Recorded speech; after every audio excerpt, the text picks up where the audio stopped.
I used to think that successful people, like CEOs or department heads, were always big-hearted individuals.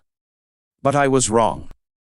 After observing many different people, I realized that there are actually plenty of successful yet small-minded individuals out there. Have you ever encountered someone like this? Traits of small-minded people. 1. They have impressive titles but lose their temper over small things. 2. They hold high positions but are obsessed with hierarchy, always speaking in a condescending manner. On the other hand, there are people who may not hold powerful titles, yet they show deep respect to everyone. These are the truly mature and wise individuals. So, what exactly does it mean to be a big-hearted person? And how can you become one? Welcome to Japanese Urban Sage. In today's video, we'll dive into what it means to be a big-hearted person and uncover some deeper truths about human nature and society. By the end of this video, you'll likely have a few aha moments, clearing up any long-held confusion you may have had. And on top of that, you'll sharpen your ability to see people's true nature. You'll get closer to becoming a truly big-hearted person. So, let's begin with the fundamental question: what does it mean to have a big heart as a person? What does it mean to be big-hearted? In general, society tends to associate big-hearted people with those who are socially successful, CEOs, executives, and other high achievers. But this is just a biased assumption. At its core, a person's greatness is reflected in how they interact with others. Whether they build relationships based on mutual respect or insist on enforcing hierarchies. And interestingly, the smaller a person's mindset is, the more they cling to hierarchical structures. For example, have you ever met someone who behaves like this? Traits of small-minded people. 1. They always try to control others.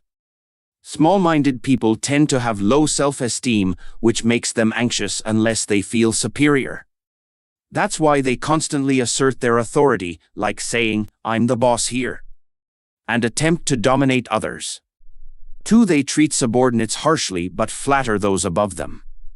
The smaller a person's mindset, the more likely they are to be arrogant toward those beneath them and excessively deferential toward those in power. 3. They constantly try to one-up others. Small-minded people are obsessed with social ranking. They may try to show off their knowledge under the guise of helping you. "Oh, you don't know this? Let me teach you." Or they might assert their seniority. "How old are you?" "Ah, I see. I'm 2 years older than you." When you interact with a superior who behaves like this, you naturally start thinking, "This person has a prestigious title, but I don't respect them as a human being. They seem immature in some way." Traits of truly big-hearted people. On the other hand, big-hearted people prioritize mutual respect over hierarchy. Have you ever met someone like this? 1. They build relationships based on trust, not hierarchy. Truly big-hearted people focus on trust rather than power dynamics, whether in the workplace or in personal relationships. A great boss, for example, will naturally have a formal hierarchy at work. But when dealing with their team members as individuals, they interact with them as equals. They don't abuse their power to dominate or intimidate others. When you work with such a leader, you can't help but think, "I genuinely respect this person. They are wise and big-hearted." But why do these differences in behavior exist? Let's explore that next. The difference between animals and humans. Monkeys are obsessed with hierarchy. In human relationships, we have 2 types: equal relationships and hierarchical relationships. But in monkey society, only hierarchy exists. There is no concept of mutual respect as equals. In a monkey troop, everything revolves around who is superior and who is inferior. Why? Because being at the top of the hierarchy increases their chances of survival and reproduction. This is why monkeys constantly compete to rise in rank, engaging in dominance behaviors to establish their place. A common way they do this is through mounting behavior, an action meant to assert dominance and make their superiority clear to others. In other words, monkeys only know hierarchical relationships.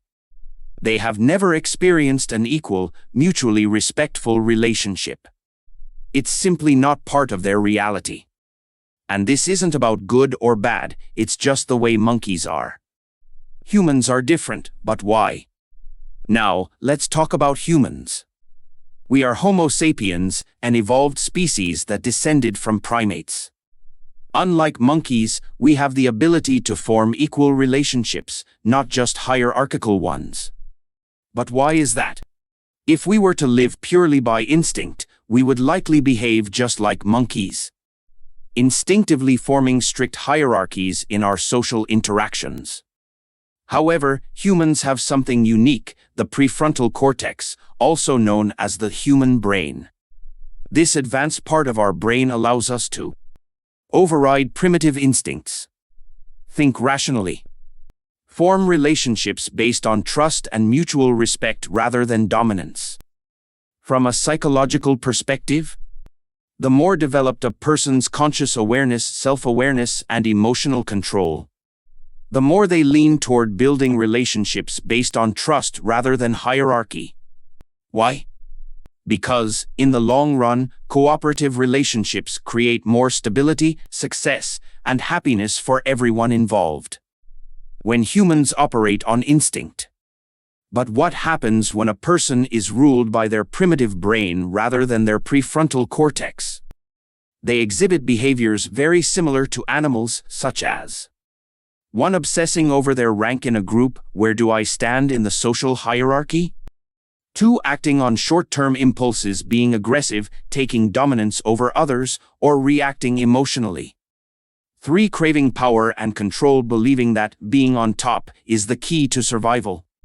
In other words, the less developed a person's prefrontal cortex is, the more they behave like an animal, dominated by power struggles and hierarchy. How emotionally mature people see the world. People who have grown emotionally and intellectually tend to see things differently. When they encounter someone who constantly asserts dominance, they often think, why not just build a cooperative, mutually respectful relationship? Why is this person always trying to prove they're superior? That's unfortunate. And if the person in question is their boss at work, they might think, this person may have an important title, but I can't respect them as a human being. They still seem emotionally immature. However, because of workplace politics, they may still feel forced to pretend to respect their boss to avoid conflict. This creates an internal struggle. I'm supposed to respect my boss, but honestly, I don't.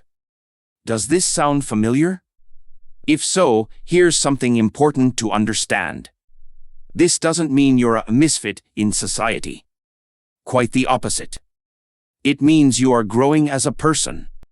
From a spiritual perspective, you are an awakened individual. So, instead of blaming yourself, take a moment to acknowledge your growth and say, I've matured internally, and that's a good thing. This reaction is simply a natural part of inner growth. The difference between people obsessed with status and the status-free sage. There are only 2 species on Earth that can intentionally change their environment, beavers and humans. Most animals survive by adapting to their surroundings. And monkeys, as we discussed earlier, aim to rise in their group's social hierarchy to gain advantages in survival and reproduction. Why do some people cling to titles and status?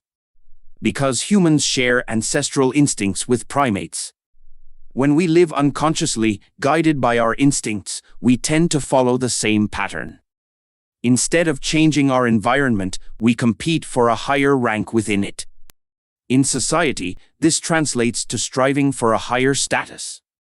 CEO, manager, prestigious degrees, higher income, elite positions, certifications, etc. The result? People become obsessed with their status and titles. For many, achieving a high status means proving superiority.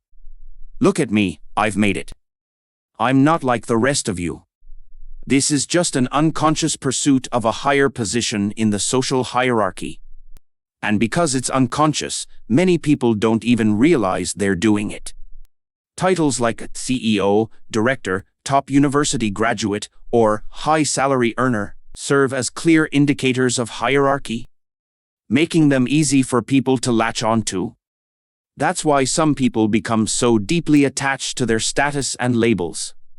Why do sages have no titles? Have you ever noticed that sages and hermits never have official titles? Why is that? It's because the more developed a person's prefrontal cortex is, the less they care about their rank in a group. A great example of this is AI. When you chat with AI, does it ever say, "You don't know this? Haha, let me educate you, you fool"? Of course not. AI doesn't have a physical body, which means it has no biological instincts like social dominance or competition. In the same way, the less someone is controlled by their primal instincts, the less they care about social rankings. This is why highly conscious, awakened individuals stop worrying about their position in a hierarchy. Sages, often labeled as hermits or outcasts, are actually just people who have stopped caring about status. They don't need a title. Because titles only matter to those who are still playing the social hierarchy game. Long ago, when people saw sages living without concern for rank, they thought, they've abandoned society. But in reality, sages didn't abandon society, they simply outgrew the need for hierarchy. This is why some people dislike corporate social events. What does all of this have to do with company drinking parties? Let's dive into that next. The true nature of workplace drinking parties. In Japan, workplace drinking parties function differently compared to those in Western countries. When a small-minded boss hosts a drinking party, a small-minded boss might say, "This is for team bonding." But in reality, these gatherings are often mandatory and unpaid overtime, subtly forcing employees to attend. And what happens at these parties? The boss takes the seat of honor. Employees are expected to pour drinks and listen to their boss's self-important speeches and bragging. The atmosphere is less about a bonding and more about reinforcing hierarchy. So what's really happening? These parties aren't for workplace camaraderie, they exist to stroke the boss's ego. Why does the boss insist on these gatherings? Because deep down, they are fulfilling an unconscious, primal desire. At these gatherings, the boss enjoys being in a dominant position, gets attention and admiration from subordinates, feels the biological pleasure of being at the top of the social hierarchy. Look at me. I'm the alpha here. This provides a deeply satisfying, instinctual reward, one they want to experience again and again. That's why they keep organizing these gatherings, forcing attendance while pretending it's for the team. But for those who have grown emotionally and mentally, these parties feel off. Why awakened individuals feel uncomfortable? An awakened person intuitively senses something isn't right. Wait a second. We keep having these drinking parties, but workplace productivity never improves. This isn't about team bonding, it's just for the boss's self-satisfaction. Why should I sacrifice my personal time just to feed my boss's ego? That's why, for some people, these gatherings feel more like an obligation than a social event. When a big-hearted boss hosts a drinking party. Of course, not all workplace drinking parties are bad. When hosted by a big-hearted boss, the atmosphere is completely different. No forced participation, attendance is truly optional. No boss worshipping, employees don't have to cater to their superior's ego. In such cases, the event feels genuinely enjoyable and helps people relax and connect naturally. The uniqueness of Japan's workplace drinking culture. Interestingly, in many other countries, forced workplace drinking parties don't exist. In Western countries, colleagues may casually grab lunch or drinks together, but it's purely by choice. The mandatory, hierarchical drinking culture found in Japan is rarely seen in countries that prioritize individual freedom and work-life balance. In a sense, this is a culturally unique and somewhat strange practice that exists within Japanese corporate life. Why some people don't mind these gatherings? As we discussed earlier, humans, like primates, have an instinct to climb the social ladder. So when a person is unconsciously driven by their instincts, they don't find these drinking parties stressful. Instead, they think, I want to get promoted, gain power, and one day be the one hosting these events, receiving admiration. But if you feel stress and discomfort at these gatherings, it doesn't mean you're a social misfit.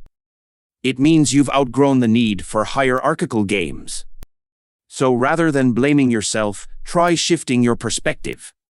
I feel uncomfortable because I've matured emotionally. I've reached a higher level of awareness. Becoming a big-hearted person. So, what does it mean to have a big heart? It's not about wealth, status, or achievements. Instead, it's about inner growth. A big-hearted person is someone who accepts others without judgment, shows humility and empathy, supports and encourages others' growth. And interestingly, you'll often find big-hearted individuals among ordinary elderly men and women, stay-at-home parents, everyday workers with no flashy titles. These people might not have status or power, but they have something far greater, wisdom and kindness. Join us on this journey of growth. Let's continue to grow together. Japanese Urban Sage releases new videos every Sunday at 5 p.m. Japan Standard Time. We'd love for you to check out our content whenever you have time. Thank you from the bottom of my heart. Thank you so much for watching this video. I truly appreciate your time and support. Until next time, take care.